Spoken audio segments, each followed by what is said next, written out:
70 bebés nacidos entre las familias más poderosas de Buenos Aires, todos muertos antes de cumplir un año, todos bautizados por las mismas manos. Las manos de Encarnación, la partera esclava que prometió venganza eterna contra quienes le arrebataron lo único que amaba.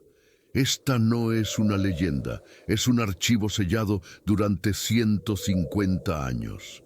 Lo que estás por escuchar fue ocultado porque revela algo que la historia nunca quiso admitir, que el poder no siempre está en los palacios, sino en las sombras que los rodean. En 1852, Buenos Aires era una ciudad dividida entre el lujo obsceno de la élite criolla y la miseria invisible de los esclavos que sostenían ese mundo. Entre esas dos realidades caminaba Encarnación, una mujer de piel oscura, manos sabias y ojos que guardaban secretos ancestrales. Era partera, curandera, confidente de las señoras nobles que nunca la miraban a los ojos, pero que necesitaban de su conocimiento para traer vida al mundo. Pero algo cambió en ella. Algo se rompió de manera irreversible. Y cuando eso sucedió, los salones iluminados de la alta sociedad comenzaron a llenarse de llantos que nunca cesaban, de cunas vacías y de madres enloquecidas por una maldición que no comprendían. Si alguna vez te preguntaste hasta dónde puede llegar el odio de una madre despojada, quédate hasta el final. Deja tu comentario con la historia más oscura que conozcas y suscríbete porque en este canal desenterramos lo que la historia prefiere olvidar. Encarnación nació esclava en una estancia al sur de Buenos Aires, en una época donde ser mujer, negra y pobre significaba no existir para los registros oficiales. Su madre había sido partera y su abuela antes que ella. Las manos de Encarnación aprendieron el oficio tocando vientres hinchados, escuchando latidos ocultos bajo la piel, leyendo señales que los médicos de la ciudad ignoraban. A los 15 años ya había asistido más partos que cualquier doctor criollo, pero su conocimiento no le daba libertad. Su dueño, don Laureano Figueroa, la usaba como herramienta, la alquilaba a otras familias nobles para que atendiera los partos difíciles y él se quedaba con cada moneda ganada. Encarnación nunca se quejó.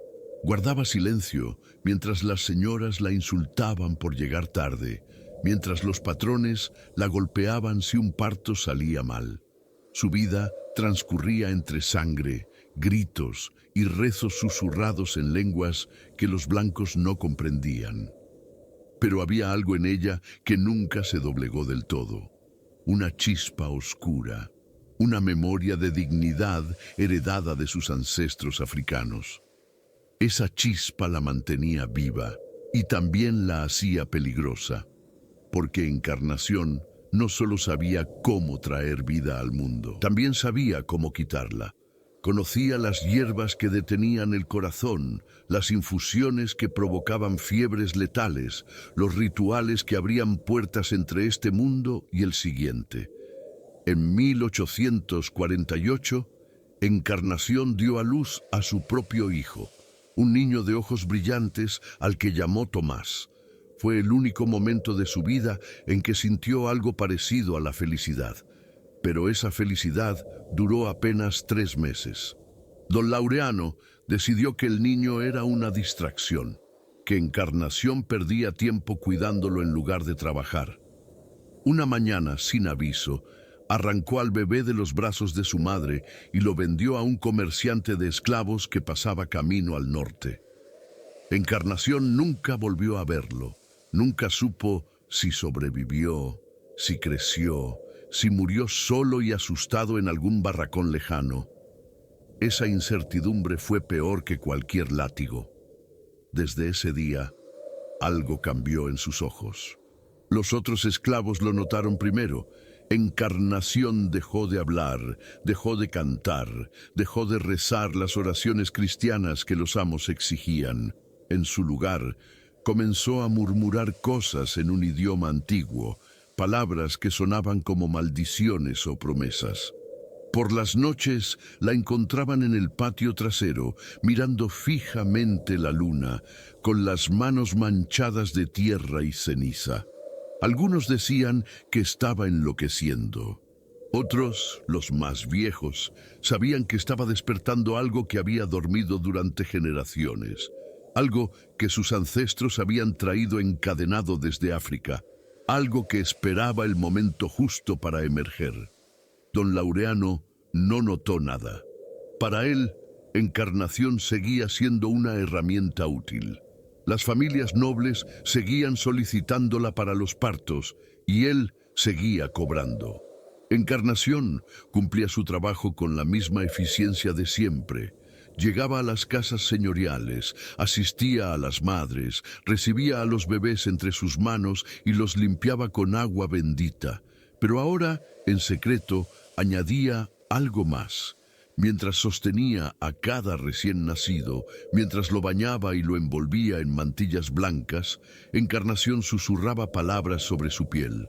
Palabras que sonaban como bendiciones, pero que eran todo lo contrario. Palabras que sembraban una semilla oscura en el cuerpo del niño.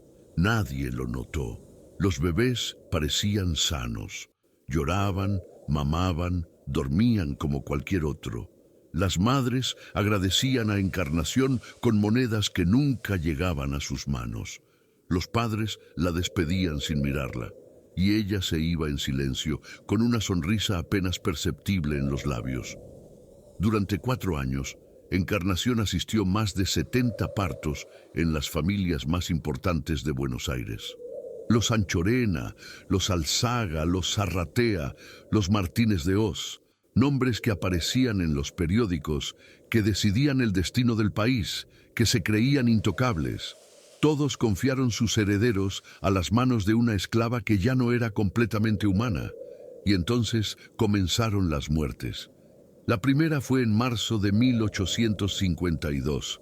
Un bebé de la familia Anchorena, robusto y sano, amaneció muerto en su cuna sin razón aparente. Los médicos hablaron de muerte súbita, de problemas congénitos invisibles. La familia lloró, pero la vida continuó. 2 semanas después, otro bebé murió en circunstancias idénticas. Esta vez era un Alzaga, luego un Zarratea, luego 3 más en un solo mes. Todos habían sido atendidos por Encarnación. Todos murieron antes del primer año de vida. Todos sin explicación médica. Las madres comenzaron a enloquecer. Los padres contrataron doctores extranjeros. Sacerdotes fueron llamados para bendecir las casas. Pero las muertes no se detuvieron. Se aceleraron. Para mediados de ese año, 30 bebés nobles habían muerto. La élite porteña entró en pánico. Algunos hablaban de una epidemia desconocida, otros de un castigo divino por los pecados de la clase alta. Pero nadie, absolutamente nadie, sospechaba de la partera esclava que seguía siendo llamada a los partos porque era la mejor en su oficio. Encarnación continuaba su trabajo con la misma serenidad de siempre. Cada bebé que nacía entre sus manos recibía la misma bendición oscura. Cada familia que la contrataba firmaba, sin saberlo, la sentencia de muerte de su heredero. Y ella esperaba, paciente como la tierra, sabiendo que su venganza era perfecta porque era invisible. Los rumores comenzaron a circular en voz baja. Algunas criadas hablaban de haber visto a Encarnación murmurando sobre los bebés.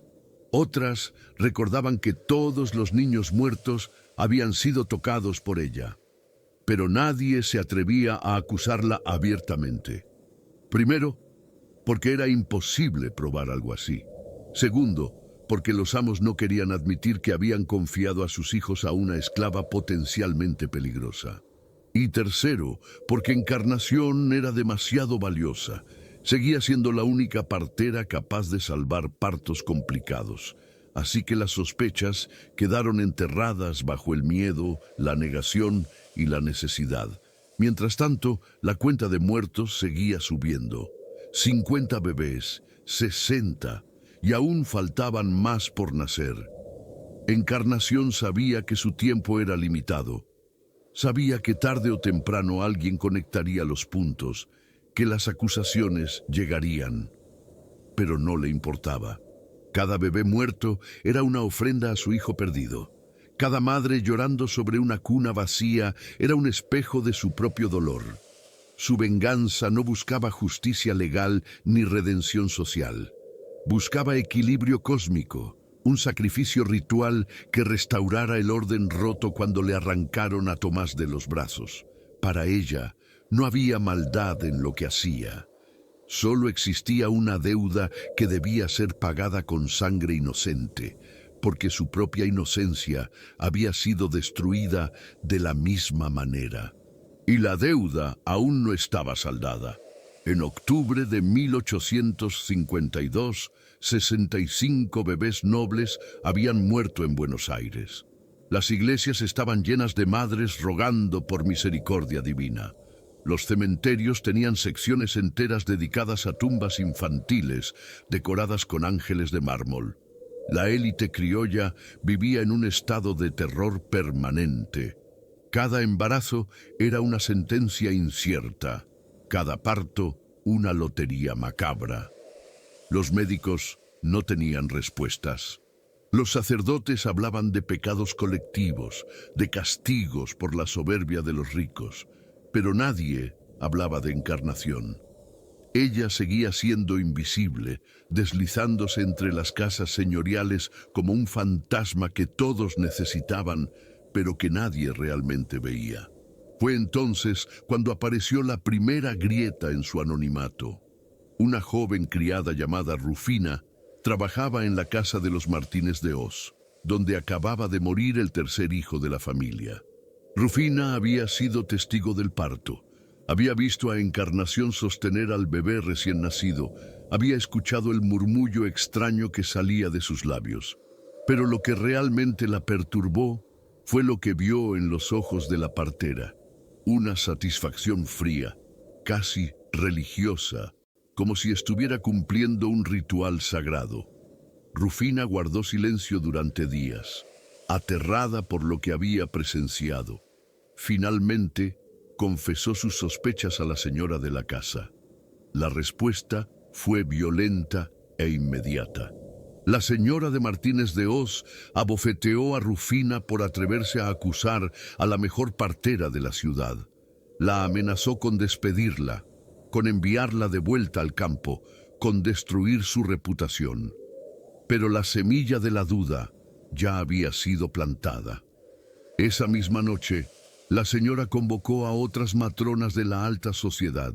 Se reunieron en secreto, en el salón oscuro de una casa cerrada al público. Hablaron en voz baja, compartiendo sus propios miedos, sus propias sospechas. Todas recordaban los murmullos de Encarnación. Todas habían sentido algo extraño en su presencia.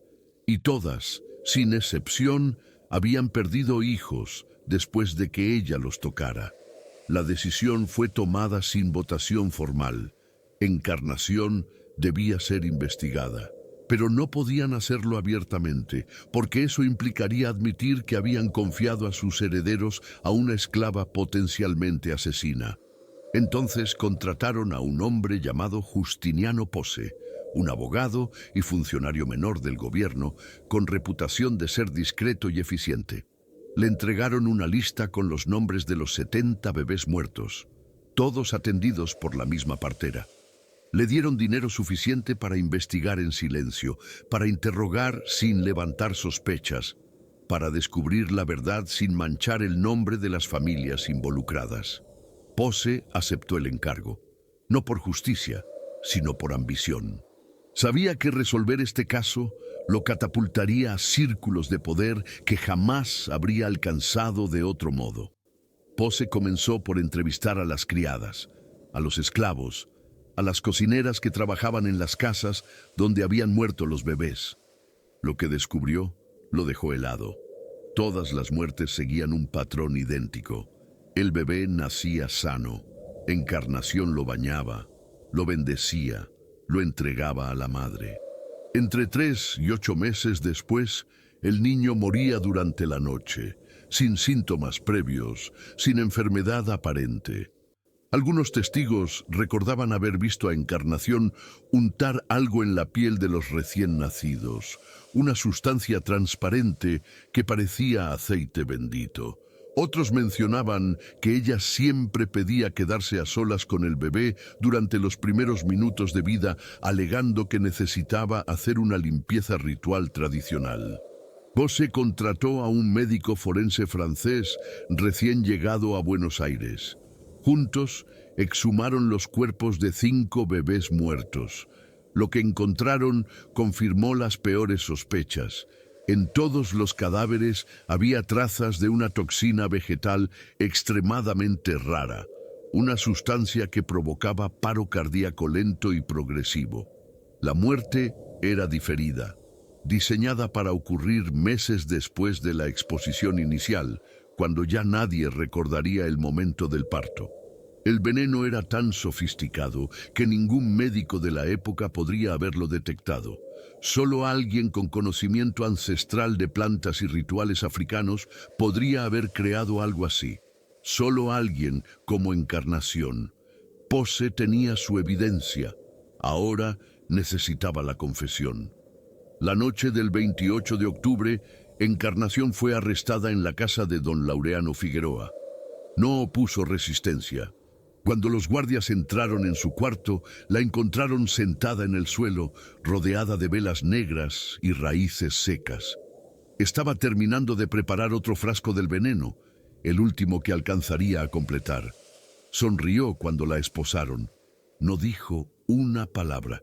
La llevaron a una celda en el Cabildo, un calabozo húmedo donde encerraban a los criminales más peligrosos. Allí esperó durante 3 días sin comer, sin dormir, sin hablar.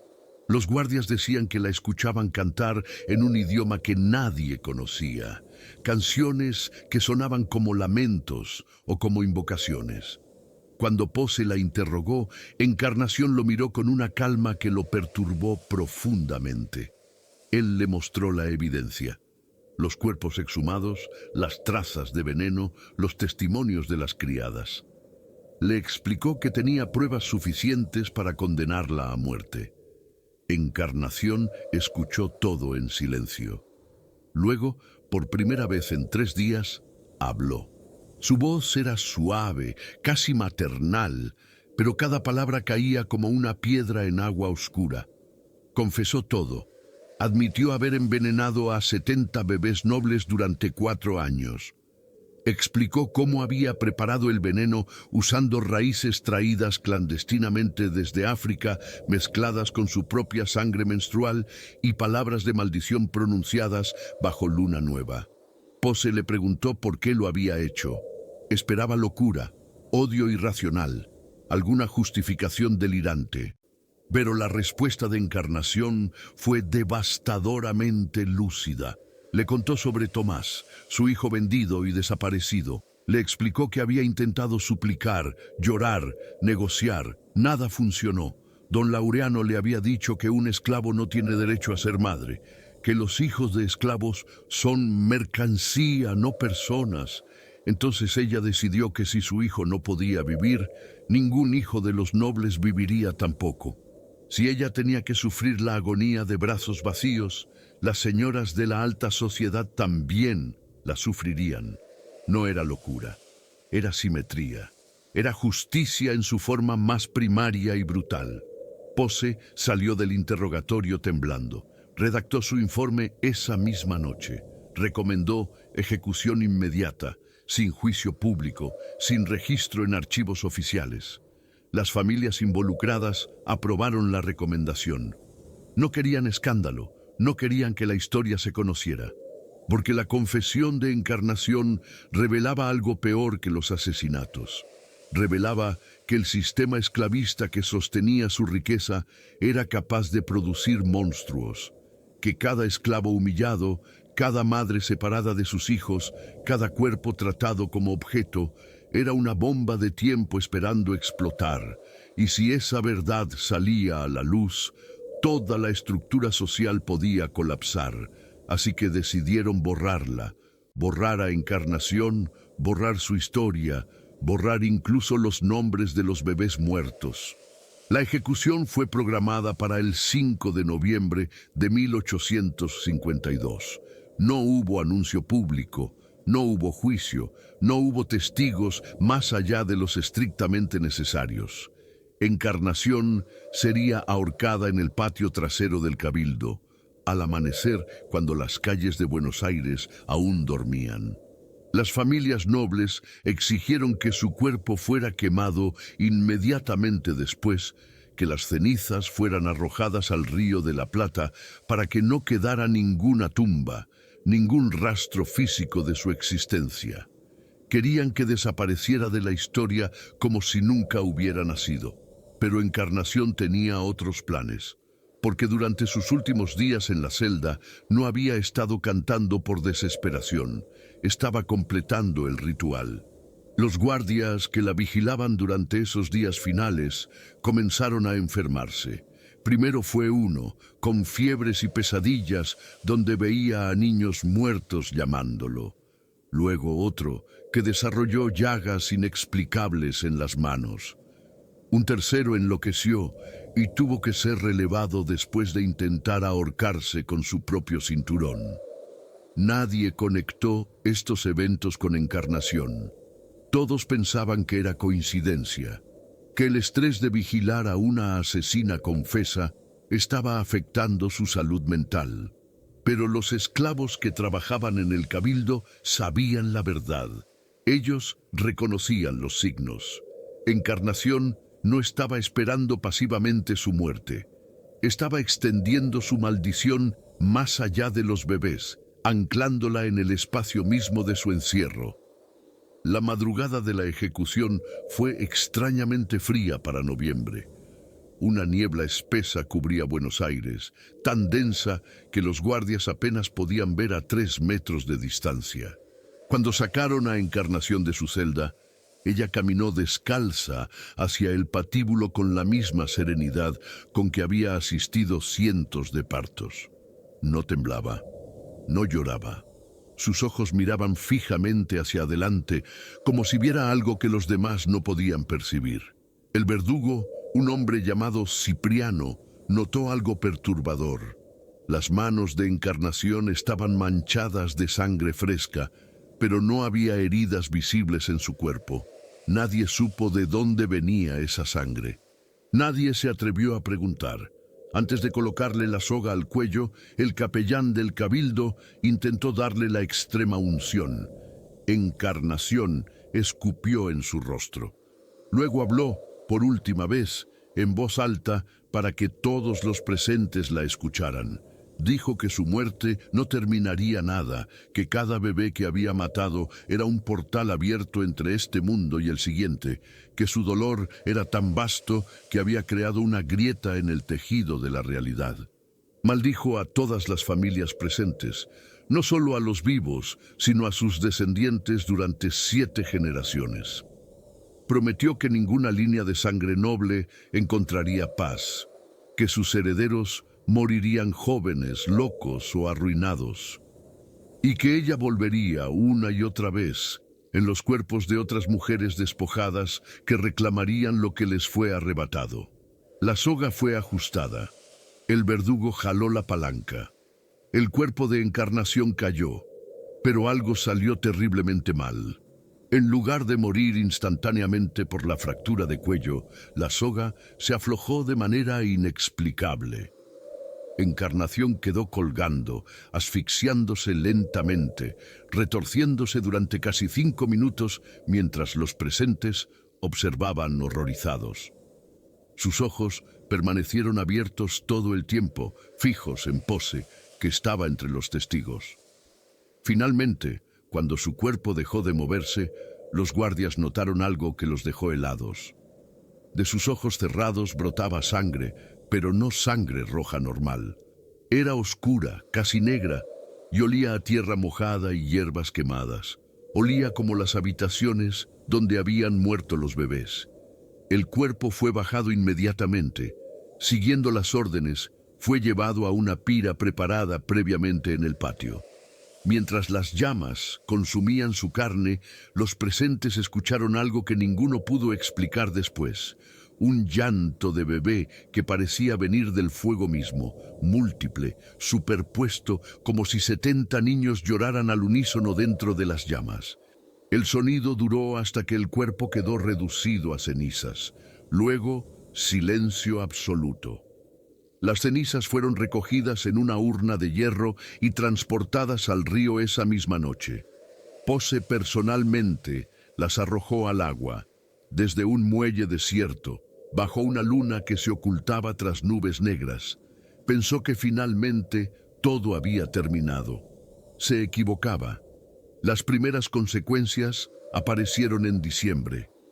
Don Laureano Figueroa, el amo de Encarnación, fue encontrado muerto en su estancia. Había fallecido durante la noche, en circunstancias idénticas a las de los bebés que ella había matado. Sin síntomas previos, sin enfermedad, simplemente dejó de respirar mientras dormía. Su rostro mostraba una expresión de terror absoluto. 2 semanas después, murió la esposa de uno de los hombres que había financiado la investigación contra Encarnación. Luego, un hijo de Pose enfermó de una fiebre extraña que ningún médico pudo diagnosticar. El niño sobrevivió, pero quedó ciego. Las familias nobles comenzaron a susurrar que la maldición era real, que Encarnación había cumplido su promesa. Durante los siguientes 5 años, 27 miembros de las familias involucradas murieron en circunstancias extrañas o trágicas. Suicidios inexplicables, accidentes improbables, enfermedades súbitas. Algunos descendientes enloquecieron, afirmando ver a una mujer de piel oscura parada al pie de sus camas por las noches. Otros desarrollaron obsesiones autodestructivas, arruinando fortunas familiares en apuestas o negocios dementes. Las líneas de sangre que Encarnación había maldecido comenzaron a extinguirse lentamente, como velas apagadas una por una brisa invisible. Para 1860, la élite porteña evitaba mencionar su nombre incluso en privado, como si pronunciarlo fuera invocar su espíritu. El silencio era la única protección que les quedaba. Pero el silencio no bastó, porque la historia de Encarnación no terminó con su muerte ni con la extinción de sus víctimas. Se convirtió en algo más grande, más oscuro. En los conventillos donde vivían los esclavos libertos, comenzó a circular una leyenda. Decían que Encarnación no había muerto realmente, que su espíritu habitaba en cada partera negra que asistía a partos en la ciudad, esperando el momento adecuado para continuar su obra. Las mujeres esclavizadas la convirtieron en símbolo de resistencia, en prueba de que incluso los más oprimidos podían alcanzar venganza. Su nombre se volvió un susurro de poder, un recordatorio de que quienes no tienen nada que perder son los más peligrosos. Los archivos oficiales sobre el caso fueron sellados y catalogados como confidenciales en 1853. Permanecieron así durante 150 años. Cuando finalmente fueron abiertos al público en 2003, los historiadores que los revisaron quedaron perturbados por lo que encontraron, no solo por la brutalidad de los crímenes, sino por la meticulosidad de la venganza, por la inteligencia fría detrás de cada asesinato. Encarnación no era una loca, era una estratega, una ejecutora paciente que diseñó una operación de justicia ritual que duró 4 años y destruyó a la élite de una ciudad. Su historia obligó a replantear narrativas sobre esclavitud, maternidad y resistencia, porque ella demostró que el oprimido puede convertirse en opresor, que la víctima puede devenir verdugo y que esa transformación puede ser perfectamente racional. Los documentos desclasificados en 2003 revelaron detalles que ni siquiera los investigadores contemporáneos conocían. Entre los papeles sellados había un cuaderno manuscrito encontrado en la celda de Encarnación después de su ejecución. Estaba escrito en una mezcla de español rudimentario, portugués y símbolos que parecían derivar de lenguas africanas bantúes. Los expertos necesitaron años para descifrarlo completamente. Lo que descubrieron fue perturbador. No era un diario común, sino un registro ritual. Encarnación había documentado cada bebé envenenado, cada familia maldecida, cada fase de su venganza, con la precisión de un sacerdote cumpliendo liturgia. Cada muerte era un sacrificio con propósito específico dentro de un sistema cosmológico complejo que ella había construido. El cuaderno revelaba que Encarnación no actuaba por odio aleatorio. Su venganza seguía reglas estrictas, casi matemáticas. Los bebés no fueron seleccionados al azar. Cada uno correspondía a familias que habían participado directa o indirectamente en el comercio de esclavos durante las últimas 3 décadas. Encarnación había investigado, preguntando a otros esclavos, escuchando conversaciones, memorizando nombres y linajes. Sabía exactamente quién había comprado, vendido o separado familias negras. Su lista de víctimas era un censo de culpabilidad histórica. Los 70 bebés representaban 70 crímenes contra madres esclavas que nunca vieron crecer a sus hijos. Era una contabilidad espiritual, un ajuste de cuentas que trascendía la justicia humana y entraba en territorio de lo sagrado y lo monstruoso simultáneamente. Además del cuaderno, los archivos contenían testimonios nunca antes publicados. Una anciana esclava llamada Jacinta declaró ante Pose que Encarnación había comenzado a cambiar meses antes de que naciera Tomás. Decía que la había visto realizando rituales nocturnos en el bosque cercano a la estancia, que hablaba con espíritus que solo ella podía ver. Jacinta creía que Encarnación había hecho un pacto con fuerzas oscuras, ofreciendo su propia humanidad a cambio de poder suficiente para destruir a sus opresores. Cuando le arrebataron a su hijo, ese pacto se activó completamente. Jacinta también mencionó algo inquietante. Encarnación le había confiado que los bebés no morían realmente, que sus almas eran capturadas y llevadas a un lugar donde Tomás las cuidaba, creando una familia imposible en el más allá. Esta revelación añadía una capa adicional de horror al caso. Encarnación no solo mataba por venganza, sino que creía estar reuniendo una familia espiritual para su hijo perdido. En su mente fracturada por el trauma, cada bebé asesinado era adoptado por Tomás en algún plano de existencia paralelo. Estaba construyendo un hogar en la muerte que le fue negado en vida. Los psicólogos modernos que analizaron el caso identificaron en ella un cuadro complejo de trastorno de estrés postraumático, episodio psicótico y delirio místico, todo fusionado con conocimiento genuino de herbolaria y rituales ancestrales. Era simultáneamente víctima, victimaria, loca y chamana. Categorías que se disolvían al intentar contenerla, porque Encarnación existía en un espacio liminal donde el dolor personal se convierte en acto cósmico. Los historiadores también descubrieron que hubo intentos previos de detenerla. En 1850, 2 años antes de su arresto, un médico alemán llamado Heinrich Müller notó el patrón de muertes infantiles. Presentó un informe a las autoridades señalando la conexión con Encarnación. Su reporte fue ignorado. Las familias nobles no querían escuchar acusaciones contra la mejor partera disponible, especialmente viniendo de un extranjero sin influencia. Müller insistió durante meses, llegando incluso a publicar un artículo en un periódico menor. Fue amenazado. Su consultorio fue vandalizado y finalmente abandonó Argentina en 1851. Si hubieran escuchado su advertencia, 30 bebés habrían sobrevivido. Pero la arrogancia de la élite, su negación sistemática de que una esclava pudiera ser peligrosa, permitió que Encarnación continuara su obra sin obstáculos durante 2 años adicionales. Otro documento revelador fue una carta escrita por Posse a su confesor 3 años después de la ejecución. En ella admitía que nunca había logrado dormir tranquilo desde aquel día.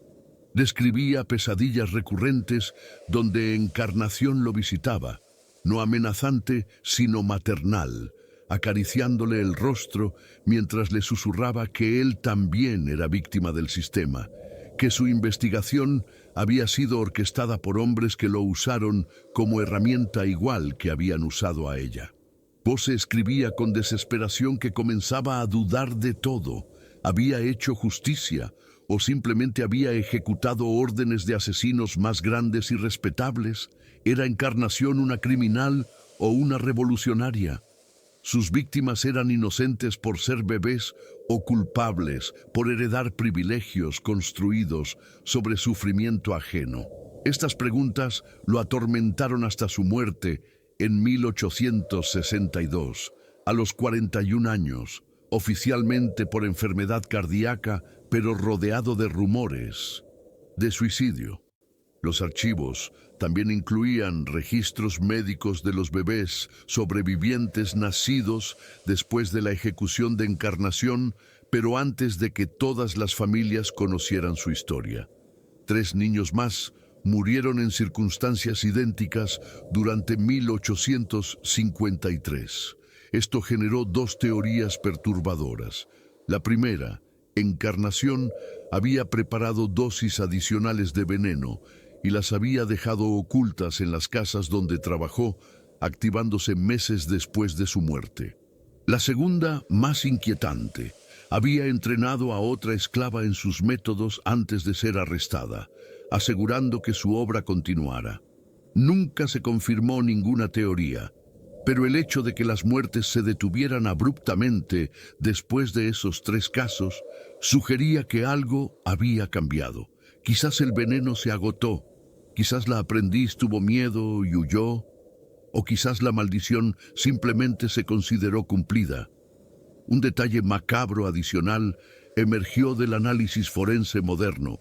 Cuando exhumaron uno de los cuerpos de los bebés en 2005 para estudios científicos avanzados, encontraron algo inesperado. Grabado microscópicamente en uno de los huesos del cráneo, había un símbolo que coincidía con marcas tribales de la etnia Congo de África Central. El símbolo representaba ciclo eterno o retorno inevitable. ¿Cómo llegó allí? La única explicación lógica era que Encarnación había utilizado algún instrumento ritual durante el baño inicial del bebé para marcar físicamente el hueso a través de la fontanela abierta.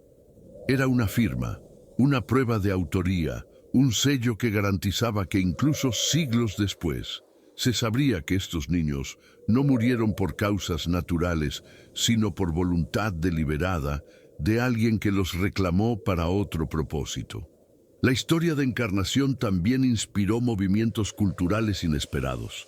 En las décadas de 1960 y 70, grupos feministas afroargentinos la reivindicaron como símbolo de resistencia radical contra el patriarcado esclavista. No celebraban los asesinatos de bebés, pero reconocían en ella el arquetipo de la madre despojada que se transforma en furia imparable. Murales con su rostro aparecieron en barrios marginales de Buenos Aires. Poemas, canciones y obras de teatro exploraron su historia desde perspectivas que oscilaban entre la condena moral y la comprensión trágica. Ella se convirtió en espejo donde cada generación proyectaba sus propios debates sobre justicia, venganza, violencia y opresión. Su historia era incómoda porque no permitía respuestas fáciles. Obligaba a confrontar la pregunta: ¿hasta dónde llega el derecho a la venganza cuando te han quitado todo? Incluso hoy, en pleno siglo XXI, Encarnación sigue siendo una figura que divide opiniones. Algunos historiadores la consideran una asesina serial motivada por psicosis inducida por trauma. sin diferencia moral con cualquier otro criminal. Otros la ven como producto inevitable de un sistema que deshumanizaba sistemáticamente a millones de personas, argumentando que su violencia era respuesta lógica a la violencia estructural que vivió. Hay quienes proponen que no era ni santa ni demonio, solo una mujer rota que tomó las únicas herramientas que tenía, conocimiento de venenos y acceso a bebés, para infligir dolor equivalente al que experimentó. Y están aquellos que, en comunidades afrodescendientes, aún la invocan en rituales como espíritu protector de madres y niños, habiendo trascendido su historia real para convertirse en entidad mítica. Los descendientes vivos de las familias que maldijo también cargan su legado. Varias líneas familiares efectivamente se extinguieron o empobrecieron durante el siglo XX, alimentando la creencia en la eficacia de su maldición. Algunos descendientes han intentado realizar rituales de limpieza espiritual, contratando curanderos para romper lo que perciben como influencia persistente. Otros rechazan estas prácticas como superstición, aunque admiten privadamente que las tasas de enfermedad mental, adicción y muerte prematura en sus familias son estadísticamente anómalas. La maldición de encarnación, real o percibida, se ha convertido en profecía autocumplida. El miedo a estar maldito genera comportamientos autodestructivos que confirman la creencia original. Es poder que trasciende la muerte, anclado no en lo sobrenatural, sino en la psicología colectiva de generaciones traumatizadas. Hay un último capítulo en esta historia que pocos conocen.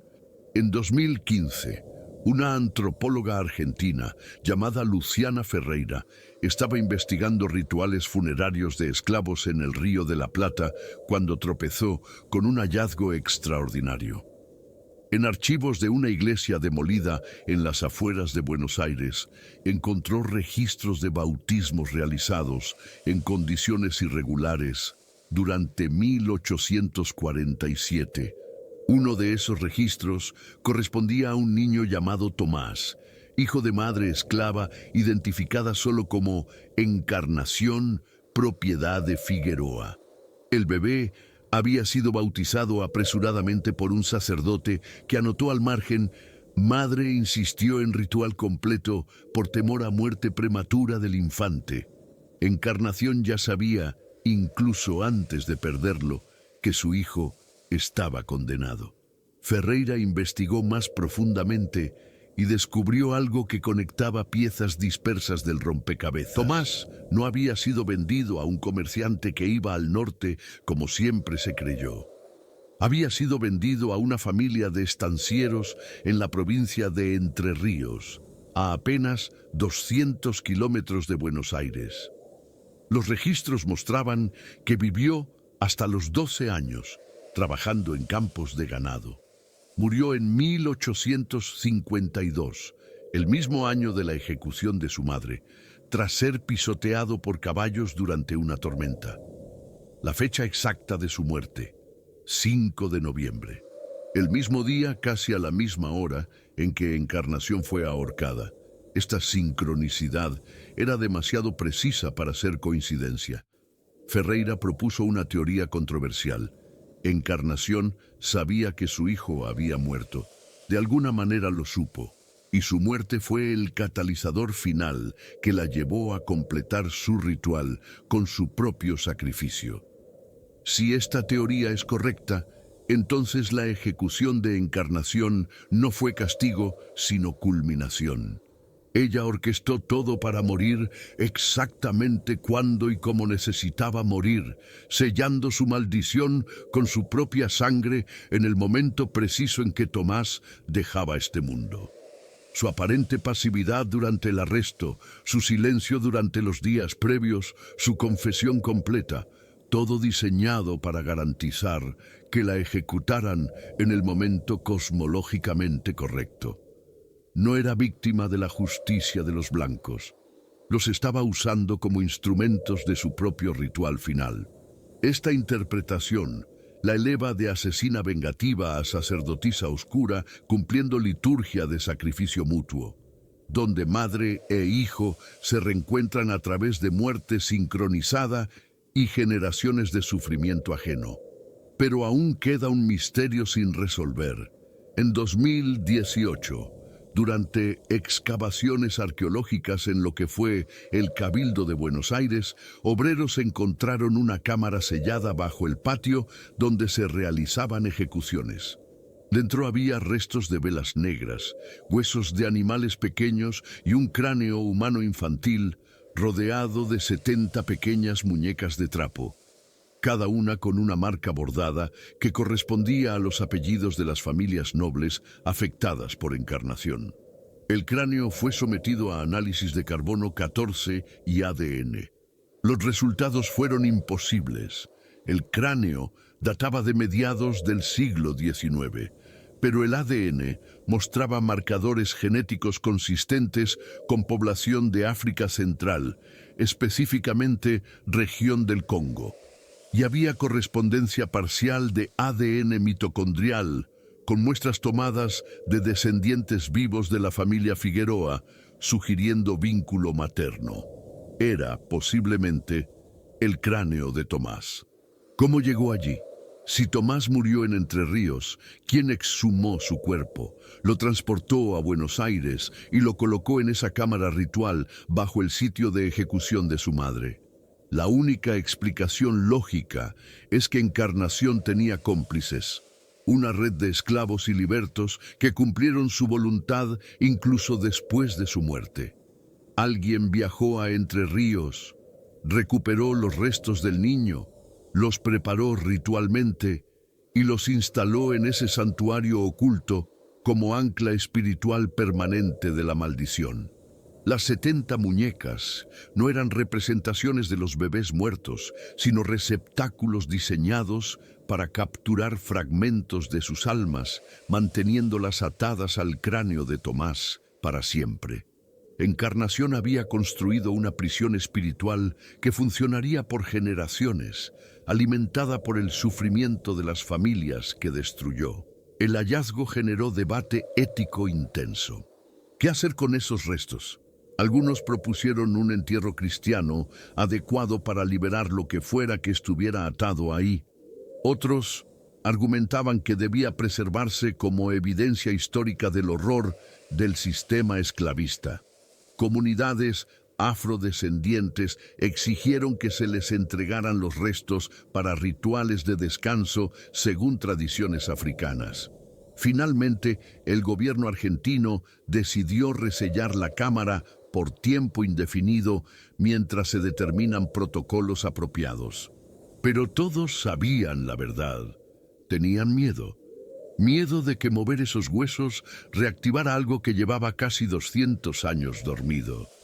Miedo de que Encarnación, o lo que quedaba de ella, aún tuviera poder suficiente para causar daño. El miedo de los poderosos ante los muertos marginados nunca desaparece completamente. Hoy, en 2025, la historia de Encarnación es enseñada en universidades argentinas como caso de estudio en clases de historia social, estudios de género y antropología forense. Pero fuera de los ámbitos académicos vive de manera diferente. En los barrios populares de Buenos Aires, madres afroargentinas aún cuentan su historia a sus hijas como advertencia y como promesa. Advertencia de que el mundo puede ser cruel más allá de lo imaginable. Promesa de que incluso las más oprimidas pueden encontrar formas de resistir y vengarse. Su nombre se ha convertido en invocación. Cuando una mujer se siente despojada, cuando una madre pierde a su hijo por injusticia social, algunas susurran Encarnación como quien invoca a una santa oscura, pidiendo fuerza para sobrevivir o, si es necesario, para destruir. Los turistas que visitan Buenos Aires nunca escuchan esta historia en los tours oficiales. No hay placa conmemorativa, no hay mención en los museos históricos principales. La ciudad prefiere olvidar. Pero en los mercados de San Telmo, si sabes con quién hablar, Puedes encontrar curanderas que venden amuletos bendecidos por encarnación para protección maternal. En cementerios antiguos hay tumbas infantiles del siglo XIX donde ocasionalmente aparecen ofrendas frescas, muñecas de trapo, velas negras, raíces secas. Nadie sabe quién las deja, nadie pregunta, porque todos entienden, aunque no lo admitan, que algunas heridas históricas no cicatrizan nunca, que ciertos fantasmas permanecen activos, que el dolor de una madre es fuerza capaz de atravesar siglos y seguir cobrando deudas pendientes. La pregunta que Encarnación dejó plantada en el corazón de Buenos Aires sigue sin respuesta. ¿Cuánta injusticia puede soportar una persona antes de que su humanidad se quiebre y surja algo completamente diferente? ¿En qué punto el oprimido deja de buscar justicia y empieza a buscar solo destrucción? ¿Y cuándo esa transformación ocurre? ¿Quién tiene derecho moral a juzgarla? Estas preguntas incomodan porque no tienen soluciones limpias. Encarnación era monstruo y víctima simultáneamente, y esa dualidad desafía nuestras categorías éticas simples. Su historia nos fuerza a mirar directamente a los abismos que sistemas de opresión crean en el alma humana y a reconocer que esos abismos a veces devuelven la mirada y actúan con inteligencia aterradora. Si esta noche miras hacia las sombras de tu propia ciudad, si piensas en las madres despojadas, en los niños perdidos, en las injusticias nunca castigadas, recuerda que Encarnación no fue única. Fue síntoma. Por cada historia conocida como la suya, hay cientos que permanecen enterradas, miles de venganzas que nunca fueron descubiertas, incontables maldiciones que aún operan en secreto. El sistema esclavista produjo generaciones de encarnaciones potenciales. Algunas actuaron, otras murieron en silencio, pero todas dejaron marcas en el tejido de la realidad, grietas por donde el dolor ancestral aún se filtra, y esas grietas no se cierran con olvido, solo se hacen más profundas, más oscuras, hasta que alguien vuelve a caer en ellas, y la historia se repite con nuevos nombres y nuevas víctimas. Los archivos sobre Encarnación permanecen parcialmente accesibles en el Archivo General de la Nación Argentina. Pero los documentos más perturbadores, aquellos que detallan los rituales específicos que usó, las fórmulas exactas de sus venenos, los nombres completos de todas las víctimas y sus descendientes, siguen clasificados bajo restricción especial, oficialmente por respeto a las familias involucradas, extraoficialmente porque autoridades temen que publicar esa información podría inspirar imitadores o validar prácticas que el Estado prefiere mantener en reino de superstición. Pero el conocimiento no puede ser contenido para siempre. Alguien eventualmente filtrará esos documentos. Y cuando eso suceda, Encarnación renacerá nuevamente, no como persona sino como idea, como método, como posibilidad oscura siempre disponible para quienes no tienen nada que perder y todo que vengar. La historia de Encarnación nos persigue porque toca algo primordial, el terror de que aquellos que hemos ignorado, explotado o despojado puedan eventualmente cobrar venganza de maneras que nunca anticipamos. Ella nos recuerda que el poder no siempre reside en ejércitos o leyes, sino en conocimiento oculto, en paciencia infinita, en la capacidad de convertir sufrimiento en arma. Su maldición funcionó no por magia, sino por estrategia, por comprensión profunda de química, biología y psicología. Era científica y sacerdotisa, víctima y victimaria, loca y lúcida. Era todas estas cosas porque tuvo que serlo para sobrevivir y para destruir. Ahora dime, ¿conoces otras historias donde las víctimas se transformaron en verdugos? Historias donde la justicia fue tan oscura que te hizo cuestionar todo. Déjalas en los comentarios. Y si quieres seguir explorando los rincones más sombríos de la historia colonial, donde el horror real supera cualquier ficción, suscríbete a Sombras Coloniales. Porque las maldiciones más poderosas no vienen de demonios, vienen de humanos rotos que decidieron romper todo lo demás.